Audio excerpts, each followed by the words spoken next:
Good morning students. आज हम पढ़ने जा रहे हैं क्लास 6 का साइंस सब्जेक्ट साइंस का एयर अराउंड अस। ठीक है ना। तो हमने कल इसका हाफ पढ़ा था कि कौन कौन से कंपोनेंट एयर के अंदर प्रेजेंट होते हैं। उसमें हमने पढ़ा डस्ट है, dust, smoke, water vapours, carbon dioxide, oxygen, nitrogen, all these are present. आज हम पढ़ना है इस पे से एक्टिविटी 4। आप सब अपनी बुक्स निकालो 149 यहाँ पे। Find A Sunny room in your school. कहते हैं स्कूल या होम, घर के अंदर एक आप ऐसा रूम ढूंढो जिसके अंदर धूप आती है। Close all the doors and windows with curtains pull down to make the. आप क्या करो, उस रूम के जिसके अंदर धूप आती है उसके सारे आप वो पर्दे वगैरह नीचे पुल करो, नीचे फेंको। To make the room dark, ताकि उससे क्या होगा, पर्दे वगैरह फेंकने से अंदर ज़्यादा रोशनी या धूप नहीं आएगी। No open the door of a और a window facing the sun. अब क्या करो, कोई दरवाज़ा या कोई खिड़की खोलो जो सूरज की तरफ हो, ठीक है ना, धूप की तरफ। Just a little in such A way that, थोड़ा सा खोलो, इतना ज़्यादा नहीं खोलना, थोड़ा सा खोलो, ताकि उससे it allow sunlight to enter, ताकि वो थोड़ी सी सनलाइट एंटर रूम के अंदर हो। ओनली थ्रो ए स्लिट, है ना। Look carefully at the incoming beam of.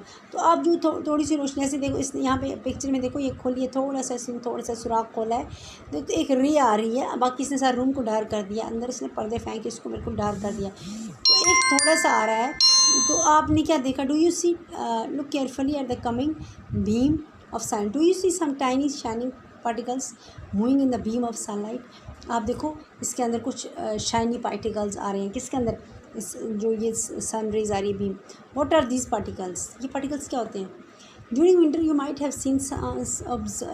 Have observe similar beam of light sunlight filter through trees in which dust particle appear to dance merrily around.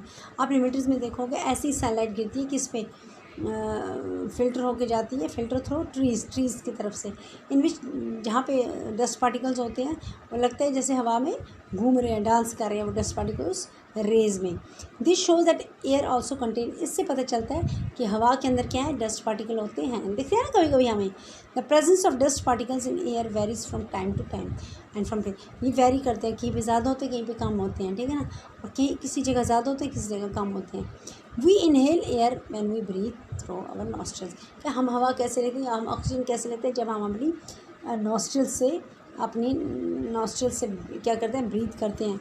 Fine hairs and mucus, हमारे नाक के अंदर, हमारे जो nostrils उसके अंदर क्या है, we have a hairs and mucus are present inside the nose to prevent, ताकि हमें वो एकदम से डस्ट, हमारे वो क्यों होती है हेयर्स एंड म्यूकस, ताकि जो हमें डस्ट है अंदर एकदम से ना जाए from getting into the respiratory system. Do you recall you being scolded by your parents when you breathe through your mouth.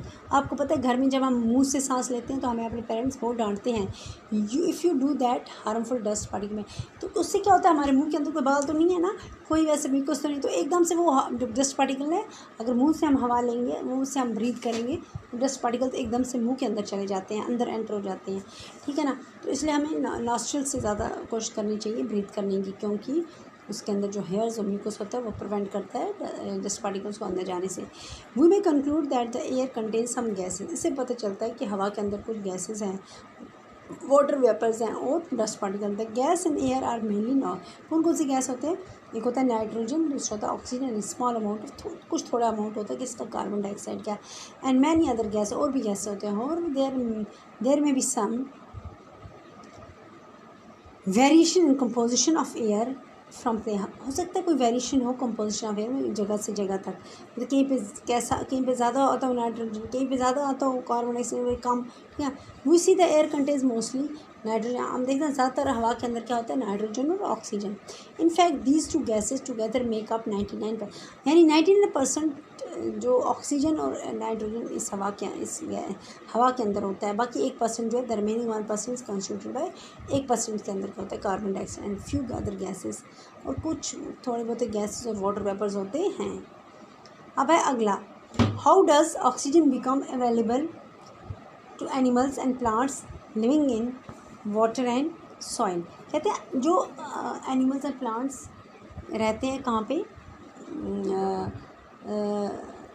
Water में, हाउ डज उनको वो ऑक्सीजन कैसे लेते हैं, या सॉइल के अंदर जो रहते हैं वो उनको कैसे मिलता है oxygen. Take some water in a glass और मेटल कंटेनर, थोड़ा सा पानी आप ले लो किसी भी मेटल कंटेनर या ग्लास में, हीट इट स्लोली, थोड़ा उसको क्या करो, हीट अप करो, उसको हीट करो स्लोली। हमने ट्राईपोड स्टैंड, एक ट्राईपोड स्टैंड का उसको 3 टांगें होती हैं ना, ट्राईपोड स्टैंड को try means three leg stand, 3 leg stand यानी कि उसकी 3 टांगें होती हैं। उस ट्राईपोड स्टैंड के ऊपर उसको थोड़ा सा गर्म करना शुरू कर दो, पानी को एक मेटल कंटेनर के अंदर। Well before the water begins to boil, इससे पहले कि पानी बॉयल हो, look carefully at the inner से, आप अंदर की सरफेस, पानी के अंदर की सरफेस की तरफ देखो, इस कंटेनर के surface, look at the inner surface of the container. Do you see, आप क्या देखते हो, do you see tiny bubbles, हम क्या देखते हैं, इसके अंदर बबल्स जैसे बने होते हैं, ठीक है ना, bubbles, this bubbles come from the air, ये बबल कहाँ से आए, हवा से, डिसॉल्व इन द वाटर, जो हवा पानी के अंदर डिसॉल्व हो गई थी उससे ये बबल्स आ गए। When you heat the water to begin with the air dissolves in and it escapes, तो क्या जैसे आप पानी को हीट कर रहे हो, to begin in the air totally dissolve हो जाती है और वो बिल्कुल मेरे को भाग जाती है, जैसे एस्केप है। Are you as you continue heating, जैसे हम continue water helps itself turn into, तो जैसे जैसे हम और ज़्यादा उसको, वो तो चलेगी ठीक है ना, एयर डिज़ॉल्व हो गई और एस्केप हो गई, निकल गए, जैसे हम और ज़्यादा हीटिंग करेंगे तो वो तो पानी भी टर्न हो जाता है किसमें, वाटर वेपर्स में, एंड फाइनली बॉयल होना शुरू हो जाएगा। We learn in chapter 8 and 9 that animals living in water use, हमने चैप्टर 8 और 9 में पढ़ा जो जानवर, जो एनिमल्स पानी के अंदर रहते हैं वो कैसे, वहाँ कहाँ से ऑक्सीजन लेते हैं, डिज़ोल्व ऑक्सीजन, जो पानी के अंदर डिज़ोल्व ऑक्सीजन होता है वो लेते हैं, कौन, वो एनिमल्स या plants. The organism that live in soil, अब वो वाले ऑर्गेनिज्म जो मिट्टी के सॉइल के अंदर होते हैं या मिट्टी के अंदर होते हैं, उनको भी ऑक्सीजन चाहिए टू रिस्पायर, इसलिए how do they get air they need for respiration, तो उसको उनको कैसे मिलेगा एयर, अगर वो रेस्पायर कैसे करते हैं, ठीक है ना। Take a lump of dry soil, आप एक लंप ले लो, एक इसका सूखी मिट्टी का एक लंप ले लो, इन ए बीकर और ए ग्लास, किसी बीकर या ग्लास के अंदर आप सूखी मिट्टी डाल दो, थोड़ा इसका एक लंप, एड वाटर टू, अब आप उसके अंदर थोड़ा सा पानी डाल दो, नोट दैट व्हाट हैपन्स, क्या होता है, do you see bubbles coming out from the soil, क्या देखते हो आप सॉइल के अंदर से, मिट्टी के अंदर से बबल्स आ रहे हैं, these bubbles indicate the presence of air in the soil, जैसे उसमें से थोड़ा सा पानी उसको डालो एकदम से बबल निकलेंगे उस किसके अंदर, मिट्टी के अंदर से भी, इसका मतलब है उसके अंदर क्या है, हवा है। When the water is poured on the lump of the soil, it displaces the air, जब हम पानी उसके ऊपर डालेंगे तो वो हवा को डिस्प्लेस कर देता है, हवा को अपनी जगह से हिला देता है, which is seen in the form of bubbles, और हवा बाहर आ जाती है in the form of bubbles. The organisms that live inside the soil and the plant roots respire in this air, हाँ वो वाले ऑर्गेनिजम्स जो मिट्टी के अंदर रहते हैं या प्लांट की रूट्स के अंदर रहते हैं, ठीक है ना, जड़ों के अंदर, पौधों की जड़ों के अंदर वो रेस्पायर करते हैं इस तरह हवा को। A lot of burrow holes are form in deep soil by animals living in the soil, आप देखते हो बहुत सारे आप देखो मिट्टी के अंदर क्या सुराख हुए होते हैं, तो वो क्या होते हैं, वो जो एनिमल सॉइल के अंदर उनमें किए होते हैं, this boroughs also make space, इससे क्या, एक तो सुराख, ये तो वो उनके घर होते हैं, ठीक है ना, जैसे चूहे ने बनाया होता है सुराख, या खरगोश है उसने बरो जैसा बनाया होता है ना, सुराख जैसा मिट्टी के अंदर, इससे एक तो उनका घर है, और दूसरा क्या होता है वो स्पेस बनाते हैं हवा के लिए, उससे हवा भी ज़मीन के अंदर जाती है, to move in and out of the soil, ठीक है ना, अंदर जाती है बाहर आती है। How when it rains heavily, मगर क्या होता है जब बहुत ज़्यादा तेज़ बारिश पड़ती है, वाटर फिलअप्स ऑल दिस, तो पानी से वो सारी जो सुराख है वो फिलअप हो जाते हैं, occupied with the air in the soil, in this situation animal living in the soil have to come out, तो इसकी वजह से क्या होता है, जो एनिमल्स पानी के अंदर है तो एकदम से बाहर आ जाते हैं टू रिस्पायर, ताकि रेस्पिरेशन हो उनकी। Could this be the reason why, तभी आप देखो जब बारिश पड़ती है जो अर्थ फॉर्म्स होती हैं वो एकदम से मिट्टी के बाहर से मिट्टी के अंदर से निकल आती हैं ओनली ड्यूरिंग हैवी रेन, जब ज़्यादा रेन्स होती हैं।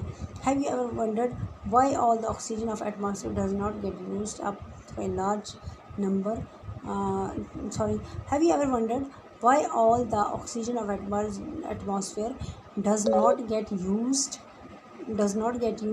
up through a large number of organisms are consuming it?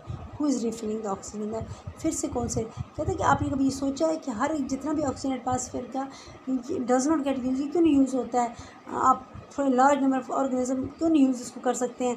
Are consuming it, हालांकि लार्ज यूज़ क्यों नहीं होता है सारा, हालांकि बहुत सारे ऑर्गेनिज्म को कंज्यूम करे ऑक्सीजन, फिर वापस कौन रिफ़िल कर रहा है इसको, ठीक है ना? फिर कौन इसको वापस रिफ़िल कर रहा है दिस वॉट, फिर कौन इसको वापस रिफ़िल कर रहा है, ठीक है ना? Got it?